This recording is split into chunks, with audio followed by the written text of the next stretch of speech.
Well, good afternoon, everyone, and thanks for joining us at this webinar to talk about the recently released Breaking Ground report, authored by Professor Hal Pawson and his team at UNSW City Futures Research Centre. I'll begin by acknowledging that here at QCOSS we work on the land of the Turrbal and Yagara people, and I'd like to pay my respects to elders past, present and emerging.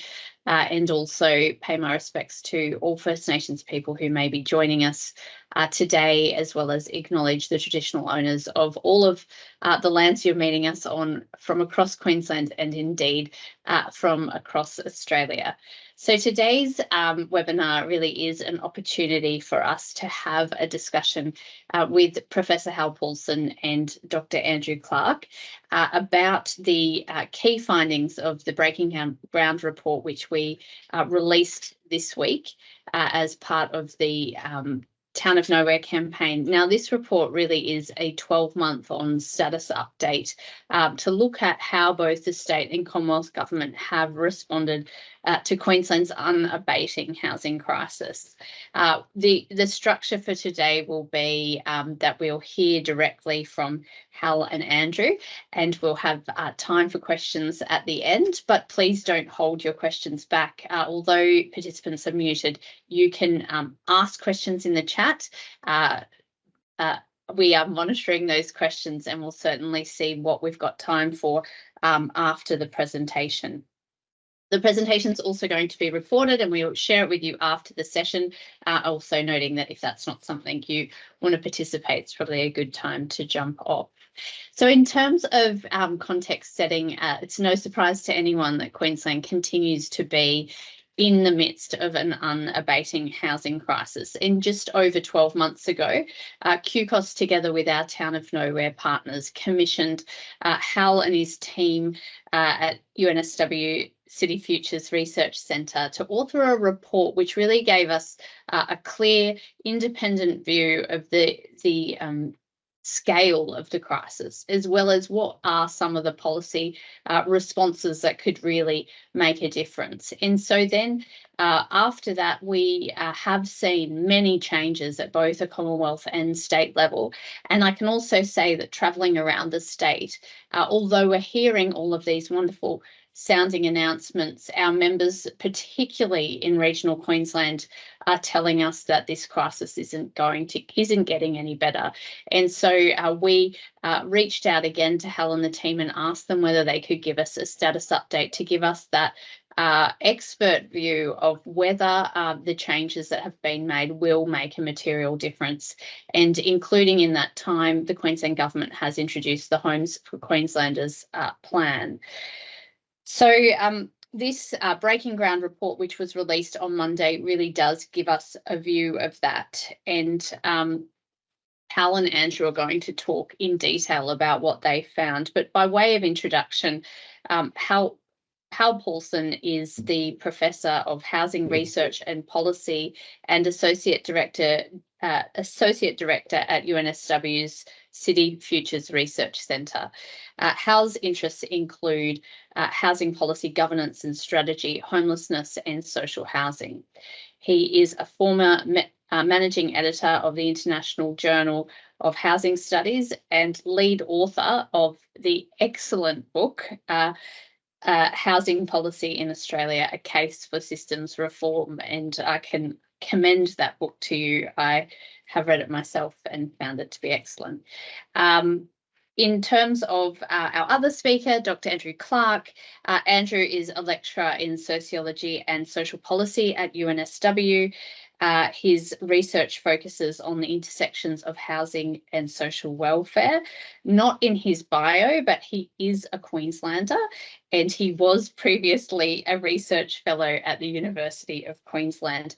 I'm delighted to have Hal and Andrew join us today, and Hal, I'll pass over to you now. Thank you, Amy. So yes, you can see the authors at the bottom. We do have some Queensland-based authors as well as ourselves from based out of UNSW Sydney, Joelle and Thomas. So there is a little that bit of authenticity. On to the next slide. So firstly, just to give you a quick overview of what we were asked to do by QCOSS this time round, and what the research attempts to cover, what are the boundaries of it. Next slide. So these are the questions that Aimee and colleagues put to us about 9 months ago, actually. What are the changes that have been seen over the year following on from the first report we did for QCOSS? What are the policy developments that have taken place during that time, both federal government and Queensland government? And what, an assessment of those policy changes. How far do those policy changes measure up? How closely do they match the policy recommendations that we made in the 2023 report? Next slide. So the report is structured as shown on this slide, and I'd highlight in particular chapters 3, 4, and 5, because that's really where we've done a detailed analysis of policy changes over the past 12 months and actually running back a bit further than that. Under each of these three these three headings: housing assistance, social and affordable housing supply, private rental market regulation, diversification. And Andrew, who'll come on to the will be handed over he will become the presenter in a few minutes, was the lead author of that sort of heart of the report, those three chapters. So whatever your particular interest in the housing space, you can see where that material might be covered in the report. And probably chapter 3 will be, I would guess, the place where most people on this call would find most of interest. Next slide, please. So what do we find? What key changes have taken place over the last year about the state of the problem, and what stood out, what might have changed, what was different from before? Next slide. So as Aimee has said, there's no sign that we detected that there's any slackening off or easing in the very difficult, pressured situation that we reported on a year ago. So we would say that Queensland is still, as it was a year ago, very much at the centre of the housing and homelessness stress that has surged since and during COVID. And that's true both in the rental sector and in the house sales sector as well. And this graph just indicates the way that Brisbane compares with the other capital cities, the change in rents for properties being advertised over that period, actually going back to 2017. And that faster rate of growth and higher rate of growth is very plain to see there, and there's no obvious change in that. So Brisbane rents have risen by 58% since the start of that period, which is a fair bit ahead of the other capital cities. Next slide. And house prices have been going along a similar kind of divergent track. So this is the whole of Queensland versus the whole of Australia, and just since the start of the pandemic, which turned out to be a starting point for pretty rapid inflation everywhere, but more rapid in Queensland than elsewhere. 58% higher house prices in December 23, compared with 34% higher in Australia as a whole, and that gap widened. So next slide. And what's more important, and I think for the kind of work that many people on this call will be doing, is the particular situation for low-income renters and the affordability or lack of it in the rental market. And these trends that we're showing in this graph are calculated from the the RTA rents data, and what we're doing here is looking at the level of rents in regional Queensland and in Brisbane, compared with the incomes of people at the lowest, people on social security benefit income or social security payments. And what we can see is that there's only a very small percentage of advertised rentals affordable to low income groups. From a separate survey, even more dramatic is the Anglicare survey, which came out in March 2024, that some of you probably will know about, but those of you who don't, which finds the astoundingly low proportion of under 1% of all Queensland rentals advertised at that time affordable to someone on a minimum wage or a two-person pensioner household. But as you can see in this graph, particularly in regional Queensland, this is not just a post-COVID thing. This is something that goes back to the start of the period that we're looking at in this graph, to 2017. So it's unlikely to wash out of the system as we get further from the COVID disruption, because it was already beginning to happen, was already trending that way before. Next slide.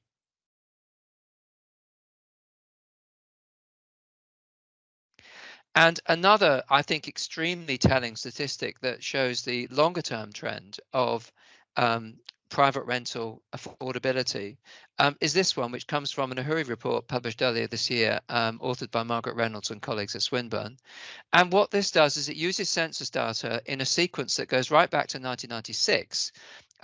So for every 5 years, when we have a census, there's a complex calculation that Margaret and colleagues have done, which gives you a specific number, the number of private rental homes which are affordable and available to renters in the lowest quintile income group. So this gives you a very specific shortage, affordable and available private rental shortage indicator. And there's a very clear trend over time here, 2006 to 2021. This can be presented as almost a doubling in the deficit of affordable rental homes being generated by the private rental market. Next slide.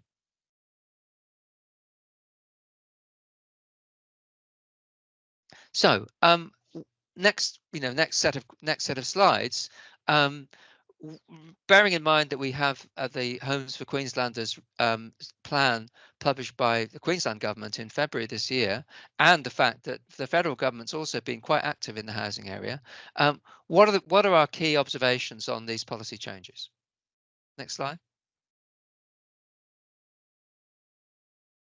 So one of the things that we've noted, and I think which we would commend both levels of government for, is that there's been important changes, important structural changes in what we call, maybe a bit obscurely, the policy governance architecture of housing. In other words, the institutions, the entities within government that help to determine housing policy. And this is continuing, I think, a much more proactive engagement with housing challenges by both levels of government over the last year, as we'd seen since 2022, and in the Queensland case for much longer than that.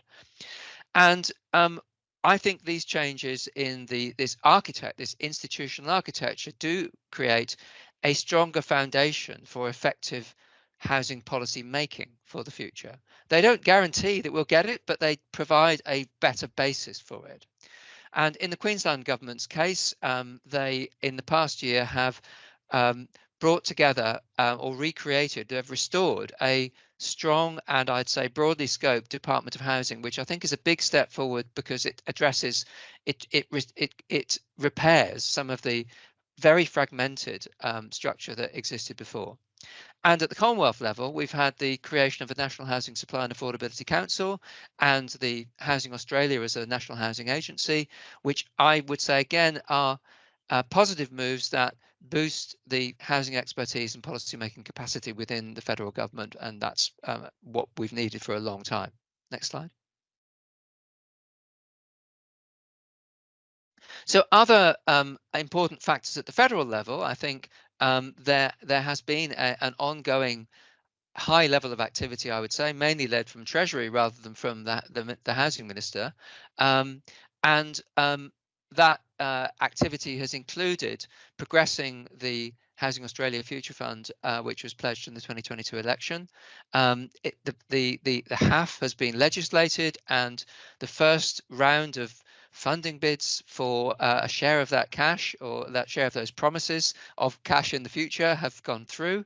Housing Australia is assessing those at the moment and is overwhelmed with bids, which is, I think, a very good thing.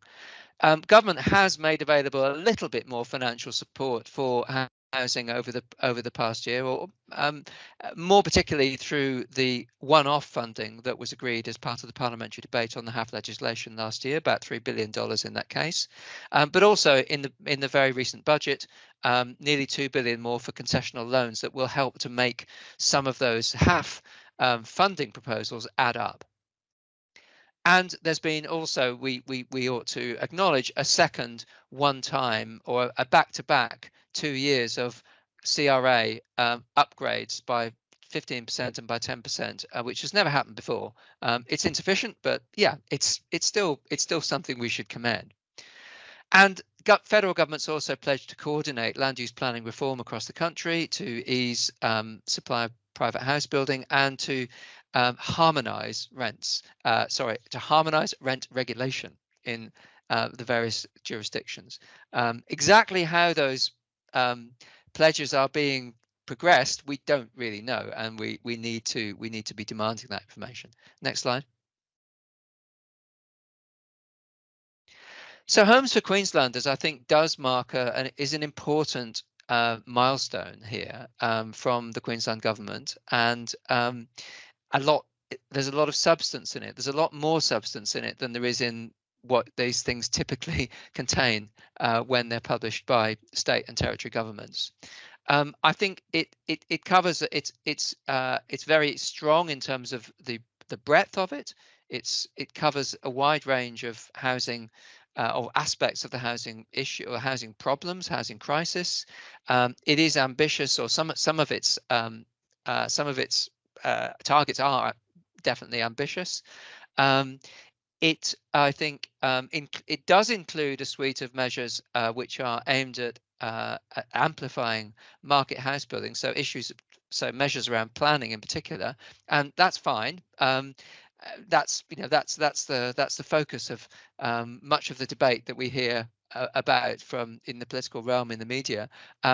It's certainly relevant, it's certainly important, but the good thing about this document is it says, well, yes, this is what we want to promote, these actions, but we need to do a lot more. The range of actions that are needed, or is needed, to tackle the breadth and the complexity of the problem is much wider than just so-called easing planning restrictions. Next slide.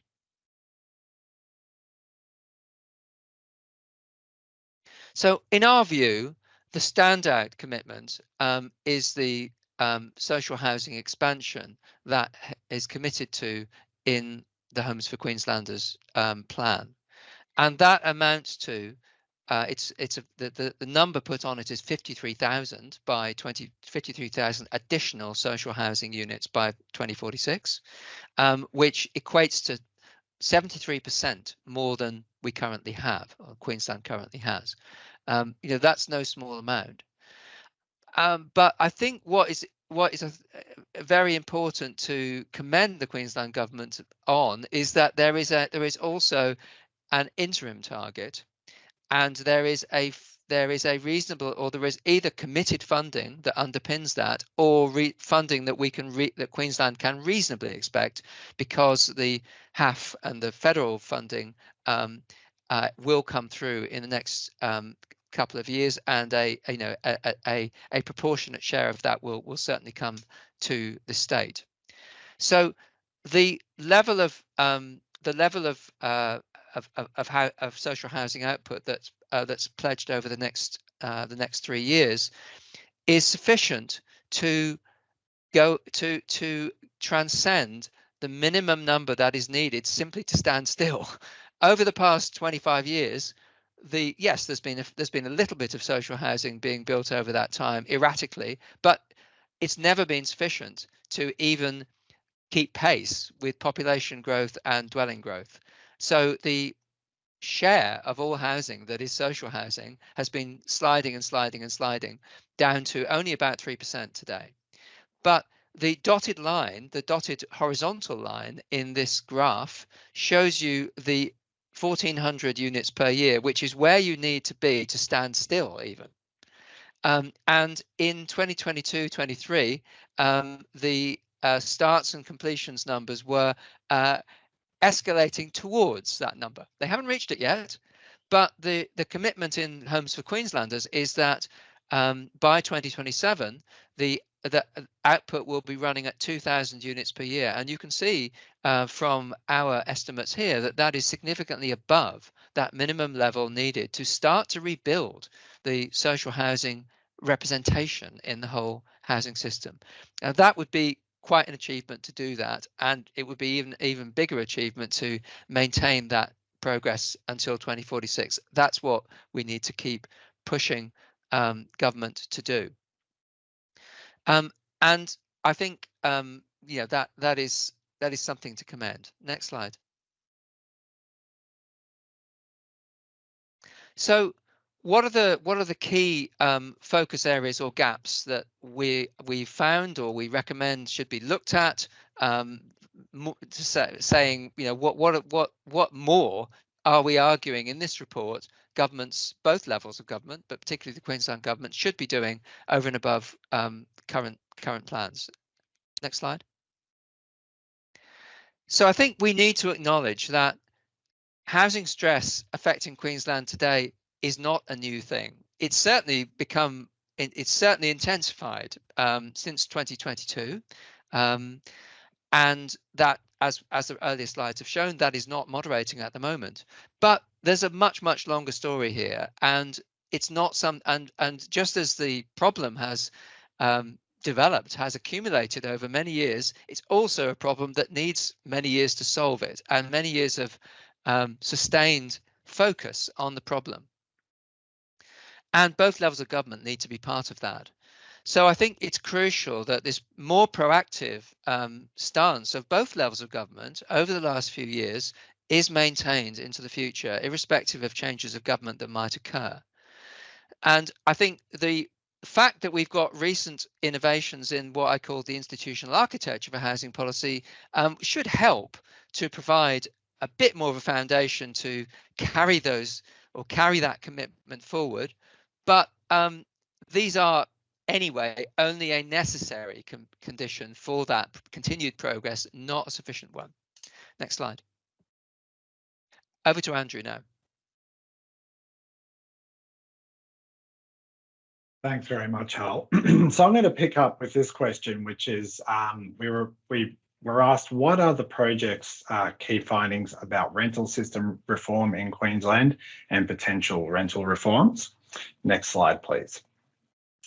Now, similar to what Hal has said in relation to other areas of policy activity, we have seen significant activity here, and again, over the last few years and at both levels of government.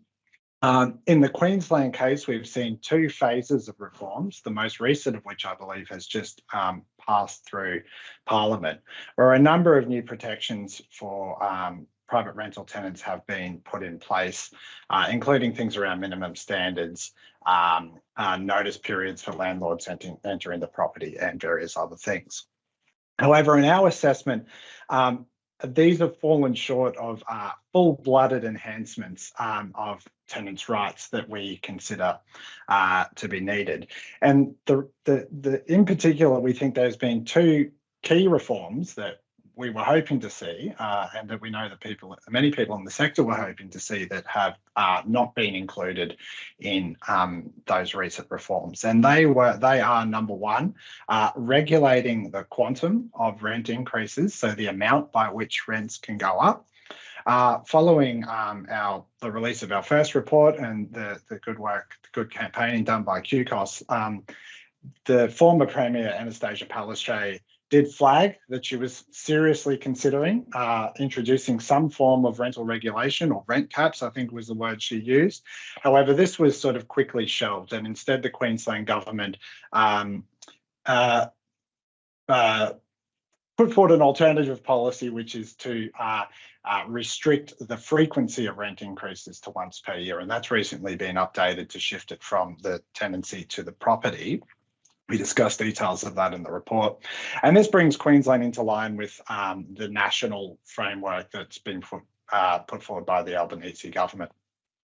The second, and I'll just make a really quick point on the rent regulation that we talk about in the report, and that is there is a lot of controversy around the regulation of rental increases, and a lot of people that talk about it having an unintended or negative impact. However, we do point to the fact that rent regulation has been brought in the ACT, and without the sky falling down. And some of the early research into that, looking at the impacts, is that it has moderated rental increases in that state in a way that it has whilst they've been going up drastically in other jurisdictions.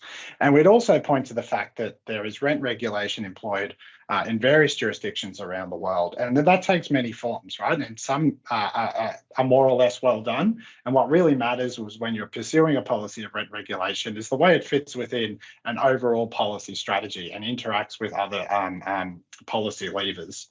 And if done well, it can help protect tenants without causing the kinds of negative impacts that are often highlighted.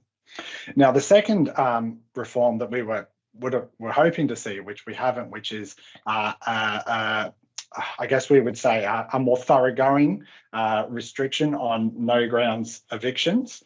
So the Queensland government has made some reforms in this space and restricted the capacity of landlords to evict tenants without identifying specific grounds for doing so, and there are now a set of prescribed grounds. However, this doesn't include the end of a fixed term tenancy, which means that when a tenant comes up to have their lease renewed, they continue to face the prospect of being asked to leave or having to leave their property, being evicted from their property without any reason for doing so.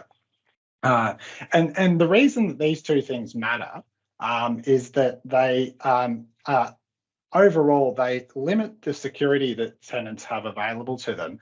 And how do I put this? This matters because in order to tenants to activate the other rights that they've been given by the Queensland government, they need to feel secure that they're not going to be asked to leave their property at the end of a fixed term tenancy or have their rent jacked up to an extent where they are forced to leave, right? So in order to activate things like, minimum standards or to push back on landlords, coming onto the property without notice, it's very difficult to do that when you face an eviction at the end of your fixed term. Next slide, please.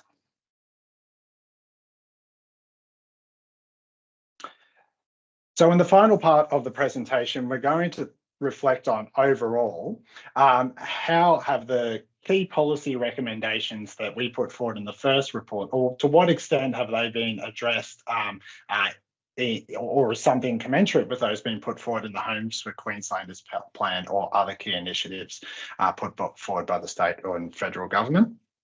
So next slide, please.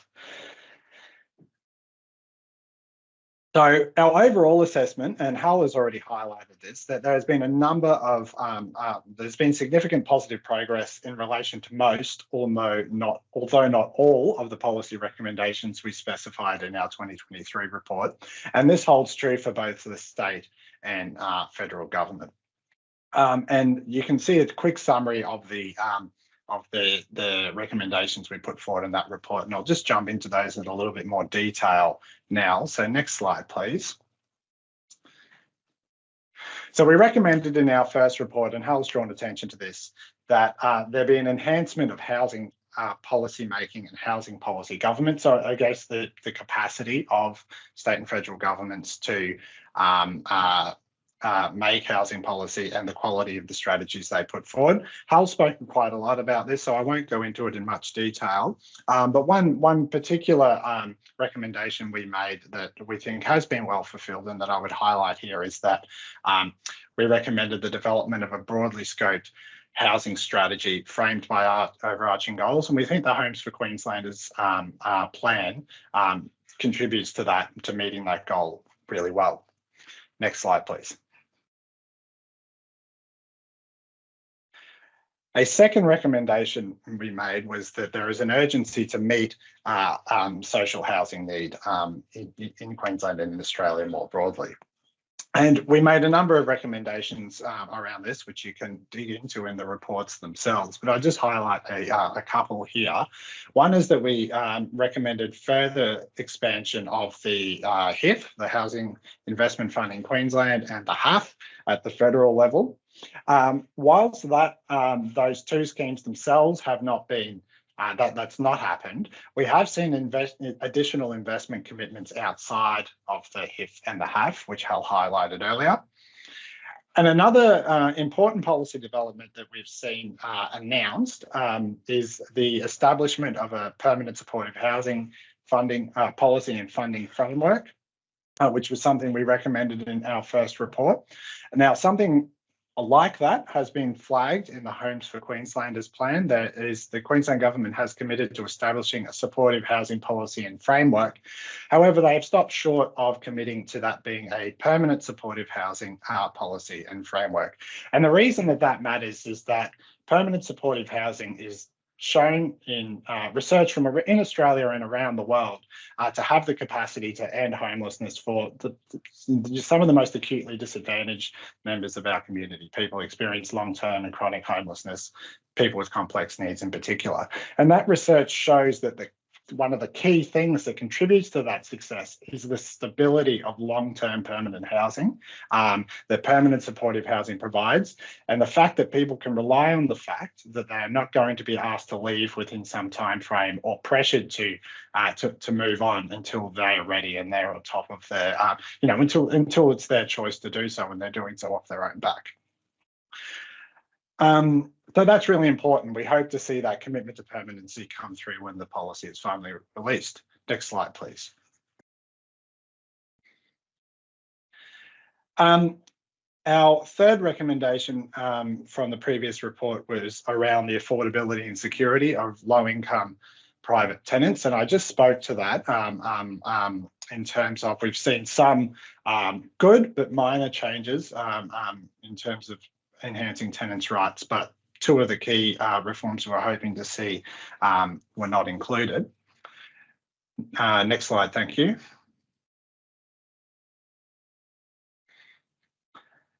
And I think these have gotten a little bit confused here. I think the points in the middle column they're meant to be empty. So our final recommendation was that housing policy settings negatively impacting on broader housing affordability be addressed.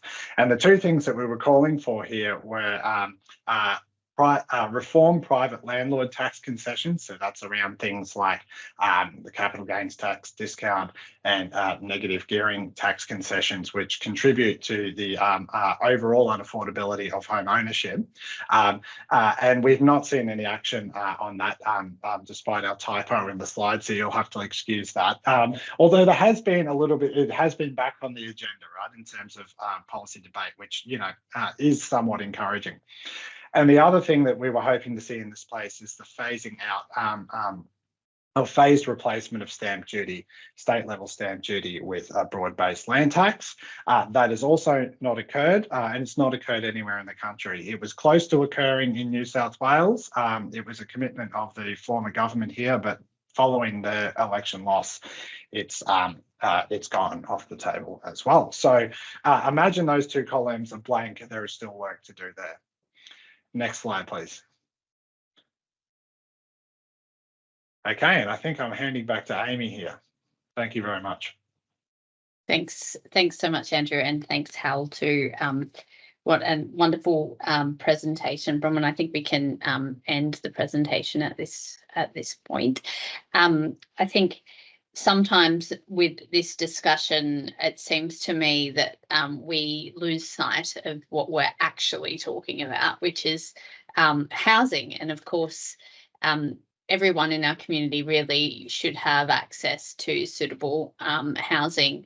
And what we're seeing through this research and through the experience of our members is that there's extreme pressure in the housing system, which means that housing is becoming unaffordable and unavailable. So there's sort of a price issue as well as a supply issue. And what the very frightening picture that you paint there is that housing, which is a basic human need, is becoming inaccessible to large numbers of people. And what we can see is that trend is set to continue unless we have some significant intervention. And while we have some really commendable commitments, particularly by the state government, but also some things by the Commonwealth government, we probably still don't have settings in place that would give us some reassurance that this trend toward housing becoming inaccessible to people has been resolved. I think one of the things, Hal, that really stands out when you present your findings is the graph, which shows how long it's going to take us to get beyond the sort of flat line up into a point where we're starting to see a difference. And we're hitting that point of status quo at about 2027. So I think it's incredibly important to QCOSS and QCOSS members who are working with people experiencing homelessness, women stuck in shelters, families who are living in motels and hotels for years, to hear the message that supply is coming online. But I've got two kind of questions about it. One is 2027, we may or may not have the same government in place. So how important is it that we actually get here a bipartisan response to this? And the second piece is next week we've got the state budget coming down, and we've got these incredibly ambitious and important targets around social housing. So, we've got that 54,300 additional social housing dwellings by 2046, which is a long way off. So clearly, we need to think about, well, that's a great commitment, but where's the money coming from? And can we see, like, what does the investment situation look like? Have we seen the investment made that then will fund the commitment that we've seen? Well, I think is really, really important to get across is that the trajectory from here, from the level of social housing construction that we've got today, the trajectory from here to 2,000 homes per year in 2027 is funded. There isn't a need for whichever party is in government after October. There isn't a need for them to somehow, find there's no black hole which has to be filled in order for that to be fulfilled. Those funding commitments have already been made. There's the Housing Investment Fund that the Queensland government has committed or is committing to, and there are a number of rounds of that, which is a promise to fund providers over a long period of time in order to give them the security to start construction and to add to supply. And we've got the federal government who at least have initially a 5-year target of from the half to fund a big impetus of social housing investment between now and 2030. So at least for that period of time, those funds are there to get that output up to that required level. That then needs to be maintained. Yeah, thanks, Hal. I think the other thing that is really, and someone's asked about this in the chat, and I've heard people say before, explain away the crisis by the shock that we got through COVID. This is a shock, and eventually the market's going to sort itself out and it's going to wash out of the system. But your data shows, no, this trend was already starting before COVID.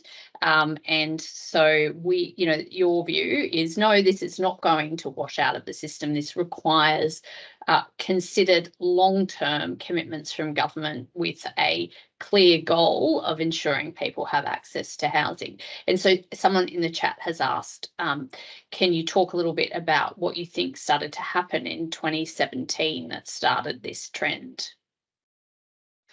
Well, I think it goes back probably even further than that, but that's as far back as the figures that we have. I think there's been some display that high house prices in capital cities were already displacing people during the late 2010s, before COVID even came along, even before it became rather easier to do that because of the much greater tolerance for working from home. That's definitely a factor that happened as a result of the pandemic, but is not ended because the pandemic has receded. I think that's baked in now at a significant level.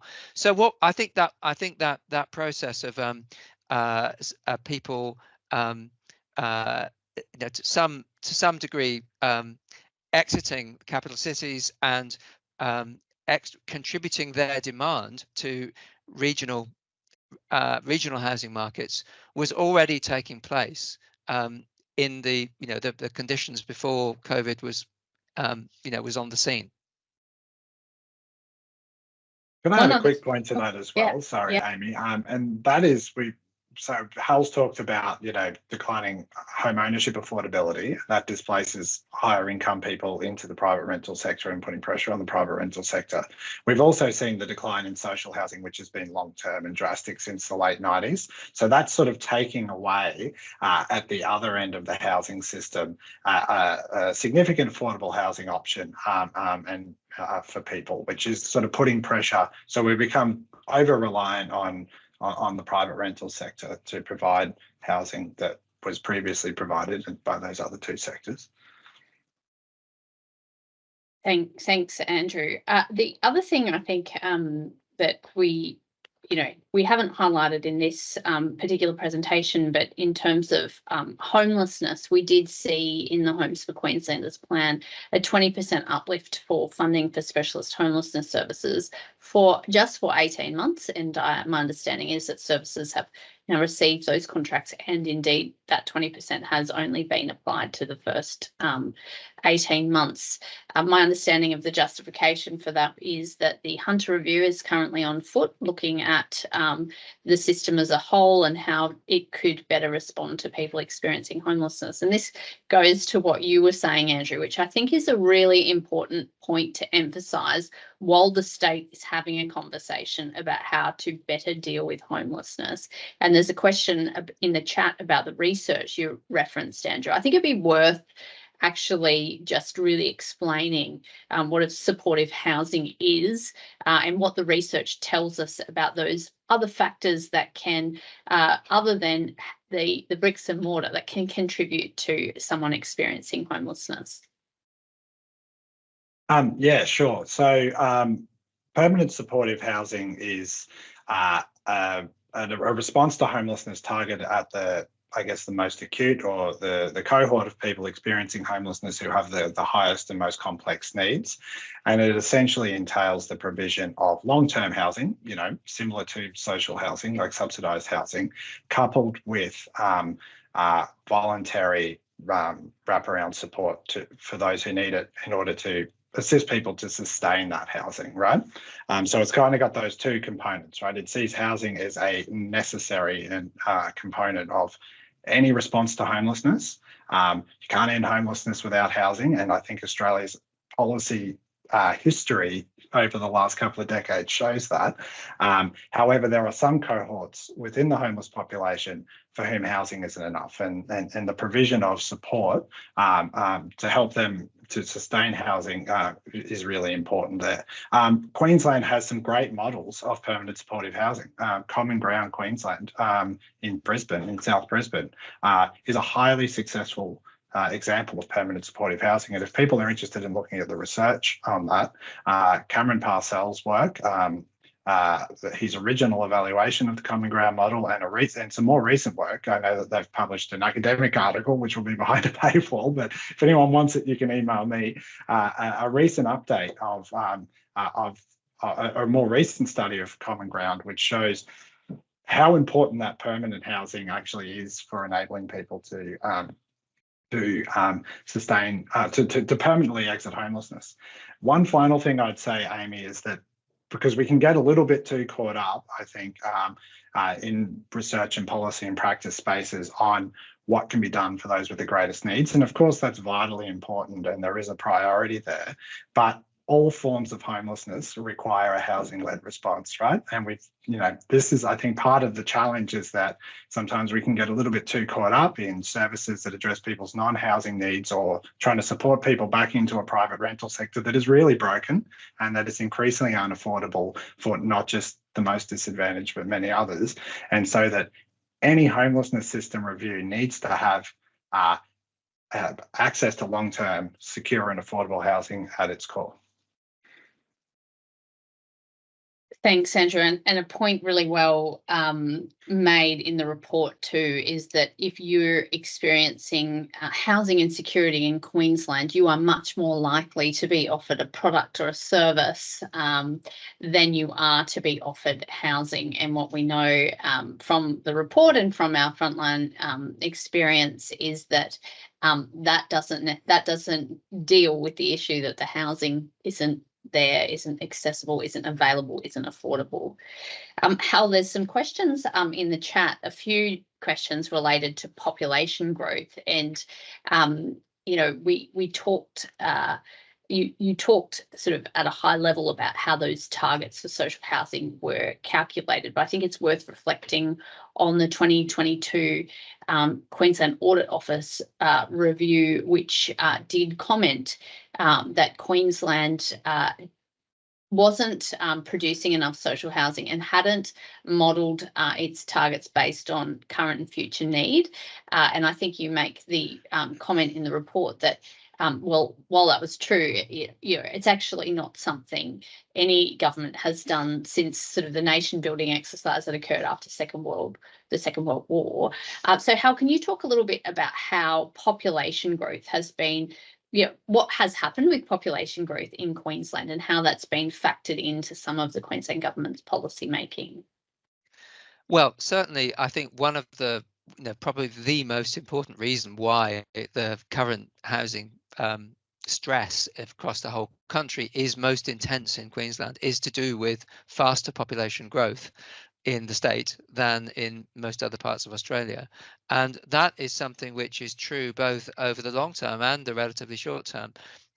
There's a stat in the report that over 25 years, Queensland's population has grown faster than any other state, but also more importantly, since the start of COVID, the percentage growth in population in Queensland is a couple of percentage points above the national figure. So that is a very important contributory factor. It's not the only one because there are other factors which affect or which contribute to housing demand. It isn't simply a question of how many more people are there this year than there were last year. That's very important, but there are a number of others. And I think a good illustration of the complexity of this, of what we call housing demand and the fact that it's far more complex than just how many people now compared to a year ago. A really great example of that is what took place during the pandemic when the borders were closed. When the borders were closed and there were more people leaving the country than coming in. What happened at that time?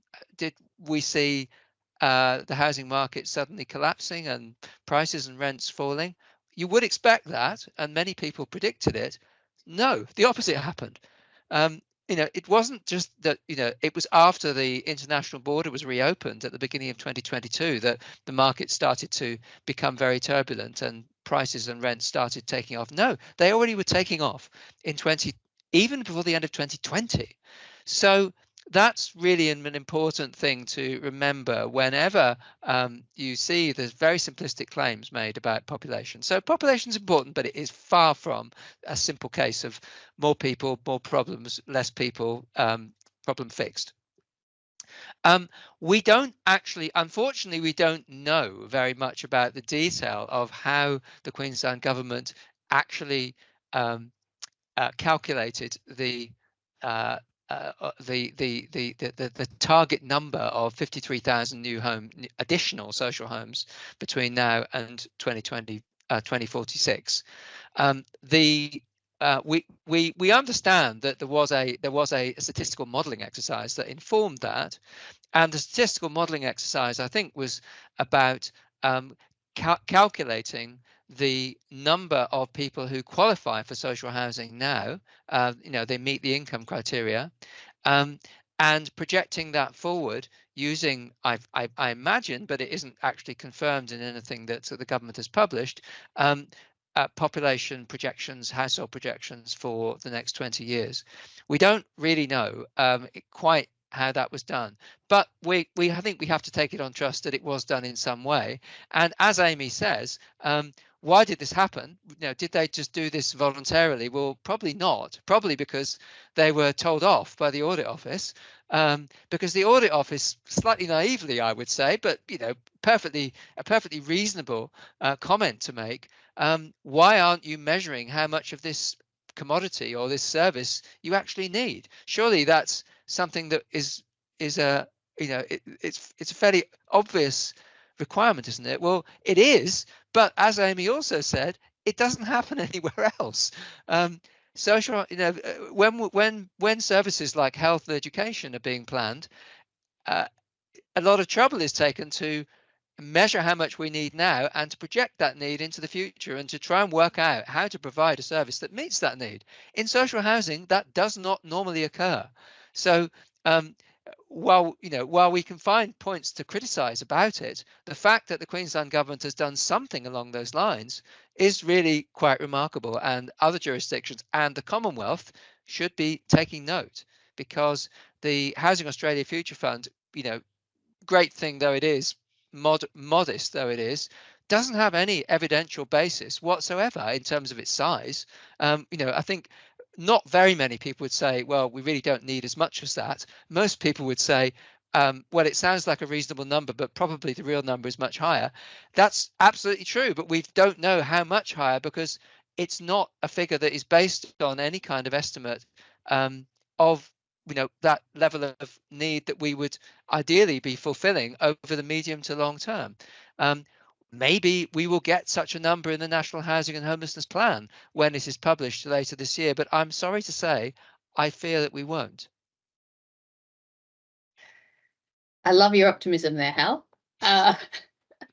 I think there's a really very good question in the chat, which goes to, in my opinion, goes to this definitional issue that we have. And I'm going to put the affordable housing piece to the side in the interests of time, but noting, and I think for those who are interested, it would be a good thing to look at in the reporter's commentary around the lack of definition around affordable housing. But we talk a lot about social housing targets, and so that then encompasses housing that's provided by community housing providers, which are non-government entities, as well as social housing, which is provided by government. How there's a question in the chat that sort of goes to, well, when that housing is publicly funded but provided by a non-government entity, what are the safeguards that are in place to ensure that that housing remains housing that's offered as social housing and doesn't move into a different category? Yeah, very, very, very good point. Well, community housing is regulated. Public housing actually isn't. So there, I would say that that states and territory governments have been